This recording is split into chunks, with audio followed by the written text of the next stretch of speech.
Pelatih Timnas Indonesia U22, Indra Syafri, cukup puas dengan persiapan yang dilakukan tim asuhannya sebelum berlaga di SEA Games 2025. Menurut Indra, tim Garuda Muda menjalani persiapan dengan cukup baik. Timnas Indonesia U22 sempat berkumpul selama sepekan sebelum menjalani laga pertama grup C SEA Games 2025. Indra Syafri merasa hal itu sudah cukup memuaskan. Selain itu, Indra Syafri juga puas dengan fasilitas yang didapatkan Timnas Indonesia U22 di Chiang Mai, Thailand. Ia menyebut fasilitas yang disediakan sangat baik. Indra Syafri menegaskan, kondisi ideal yang didapatkan Timnas Indonesia U22 membuat skuad Garuda Muda tidak memiliki alasan untuk tidak tampil maksimal di SEA Games 2025. Lebih lanjut, Indra Syafri menegaskan fokus utama Timnas Indonesia U22 di SEA Games 2025 adalah untuk lebih dulu lolos ke fase grup. Skuad Garuda Muda akan menghadapi Timnas Filipina di Stadion 700 Anniversary, Chiang Mai, Senin malam.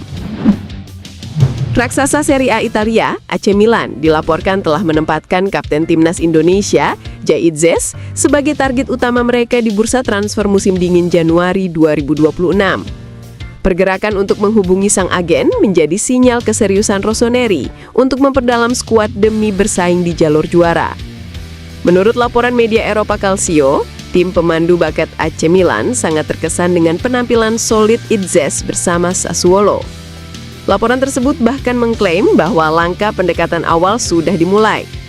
Kebutuhan mendesak di lini pertahanan menjadi alasan utama di balik pergerakan ini. Tanpa kedalaman skuad yang memadai, absennya salah satu dari mereka bisa menjadi bencana. Disinilah nama Jay Itzes muncul sebagai solusi ideal. Pengalamannya bermain dalam skema 3 back, baik saat di Venezia maupun bersama Timnas Indonesia, membuatnya menjadi profil yang sangat cocok. Pemain berusia 25 tahun ini dikenal fasih bermain di ketiga posisi back tengah dalam formasi tersebut, sebuah fleksibilitas yang sangat dicari Allegri. Lebih dari sekedar kebutuhan teknis, ada faktor ekonomi yang membuat AC Milan ingin bergerak cepat. Mereka disebut ingin mengamankan jasa Itzes pada Januari 2026 dengan mahar sekitar 10 juta euro atau 193 miliar rupiah. Langkah ini diambil untuk menghindari potensi lonjakan harga yang drastis. Jika AC Milan menunggu hingga bursa transfer musim panas 2026, harga Itzes diprediksi bisa meroket hingga 20 juta euro atau 387 miliar rupiah. Dengan statusnya sebagai salah satu bek muda potensial di Serie A, prediksi ini sangat masuk akal. Kini dengan kontak pertama yang dilaporkan telah terjalin, publik sepak bola tanah air menanti dengan antusias apakah mimpi untuk melihat seorang kapten Timnas Indonesia berseragam merah hitam kebesaran AC Milan akan benar-benar terwujud. Timnas Indonesia di bawah Indra Syafri optimis menghadapi SEA Games 2025. Apalagi dengan hadirnya Ivar Jenner dan Mauro Zylstra yang memperkuat peluang Timnas Indonesia U22 mempertahankan emas. Media Thailand pun mulai menyoroti peluang Timnas Indonesia U22 dalam mempertahankan medali emas SEA Games 2025. Sorotan tersebut bukan tanpa alasan, mengingat skuad Garuda Muda kini diperkuat sejumlah pemain diaspora yang dinilai mampu meningkatkan kualitas permainan. Dua nama yang paling mencolok adalah Ivar Jenner dan Mauro Zylstra yang disebut dapat menjadi tulang punggung tim asuhan Indra Syafri. Meski begitu, Timnas Indonesia U22 belum menjalani pertandingan perdananya. Anak asuh Indra Syafri baru akan tampil melawan Filipina pada Senin. Turnamen tahun ini memberi kesempatan bagi Indra Syafri untuk mengulang sukses besar di SEA Games 2023 saat ia membawa Indonesia meraih emas pertama dalam format U22. Momentum tersebut menjadi modal penting untuk kembali membidik prestasi tertinggi. Selain 3 diaspora yang tersisa, skuad Garuda Muda juga diperkuat pemain naturalisasi seperti Rafael Struijk dan Jens Reven yang tampil konsisten di Super League Indonesia. Keberadaan para pemain ini memberikan dimensi baru pada permainan Indonesia, terutama dari sisi mobilitas, kreativitas, dan pengalaman bermain di level kompetitif. Kabar mengejutkan datang dari Italia. Konsistensi Jay Itzes bersama Sassuolo membuat AC Milan dikabarkan sangat serius mendekati kapten Timnas Indonesia tersebut.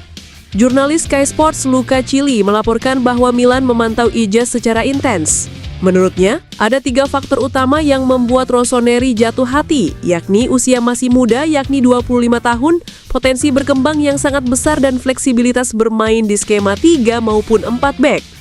Itzes memang baru bergabung musim ini dan masih terikat kontrak hingga 2029. Itu sebabnya, proses transfer akan sangat sulit bagi Milan. Namun laporan menyebutkan Zlatan Ibrahimovic, yang kini bekerja sebagai penasihat senior untuk kepemilikan dan manajemen senior klub AC Milan, telah bertemu pihak Sassuolo untuk membuka komunikasi awal. Meskipun JIJS menikmati karirnya di Sassuolo, transfer tetap menjadi sesuatu yang bisa terjadi kapan saja di dunia sepak bola. Tidak hanya Milan, rival sekotanya Inter Milan turut mengincar Ijaz sejak ia masih memperkuat Venezia. Jurnalis Italia Pasquale Guaro yang berspesialisasi dalam berita transfer pemain sepak bola menyebutkan bahwa Inter Milan bahkan berencana merekrut Ijaz dan rekan setimnya, Tarek Muharremovic.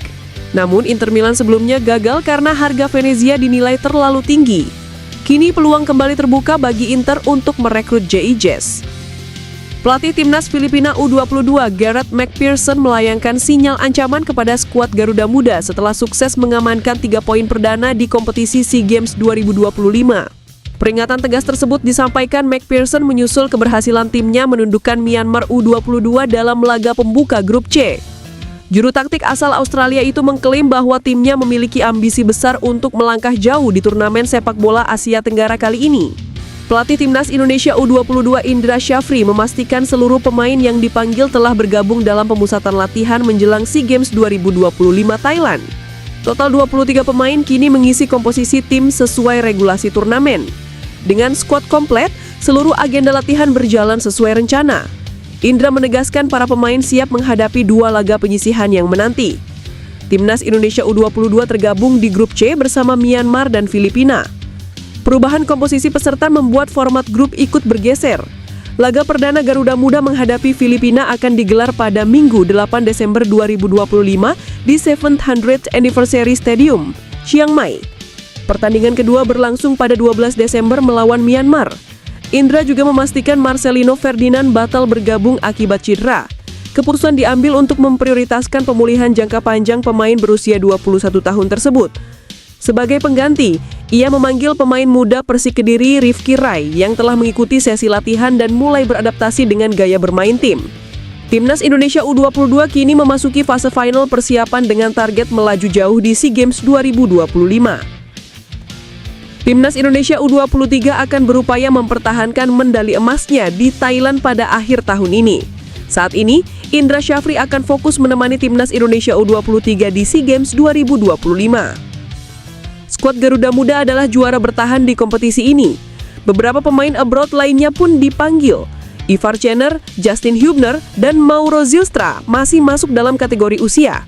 Demikian pula dengan Adrian Wibowo dan Miliano Jonathans. Namun, semua kembali kepada izin klubnya masing-masing. Sementara itu, Elken Bagot sudah lama tidak membela timnas Indonesia. Terakhir kali dia tampil adalah di Piala Asia 2023 yang dimainkan pada Januari 2024. Permasalahan di timnas Indonesia U23 bersama Shin Tae-yong menjadi akhir dari segalanya. Kini, bisakah Bagot membela timnas Indonesia U23 yang akan berlaga di SEA Games 2025? Sayangnya, baru beberapa hari lalu hal itu tidak dimungkinkan. Bagot berulang tahun yang ke-23 pada 23 Oktober 2025 lalu. Itu artinya, sang bek tengah tidak lagi memenuhi kriteria secara usia untuk SEA Games 2025. Satu-satunya timnas Indonesia yang bisa dibela Bagot adalah di level senior. Namun, dia juga tidak akan tampil dalam waktu dekat karena tak ada agenda tim senior. Pelatih Fortuna Sittard Danny Buis meluapkan kemarahannya setelah beknya Justin Hubner diganjar kartu merah langsung saat timnya takluk 1-3 dari Ajax Amsterdam. Buis tanpa ragu menyebut tindakan pemain timnas Indonesia itu di lapangan tergolong bodoh karena merugikan timnya dalam pertandingan lanjutan Liga Belanda 2025-2026 tersebut. Fortuna Sittard harus mengakui kekalahan Ajax Amsterdam 1-3 dalam pertandingan pekan ke-15 Liga Belanda 2025-2026 yang digelar di Stadion Overmans-Justen, Sittard pada Minggu dini hari WIB. Dalam laga tersebut, Justin Hubner baru masuk sebagai pemain pengganti pada awal babak kedua, menggantikan Jasper Dalhaus. Sayangnya, baru bermain selama 8 menit, Justin harus diusir wasit setelah mendapatkan kartu merah langsung. Pemain timnas Indonesia itu melakukan tackle keras dari belakang kepada pemain Ajax, Rayani Bunida. Buis menilai pelanggaran yang dilakukan Justin tanpa perhitungan dan sangat bodoh mengingat situasinya.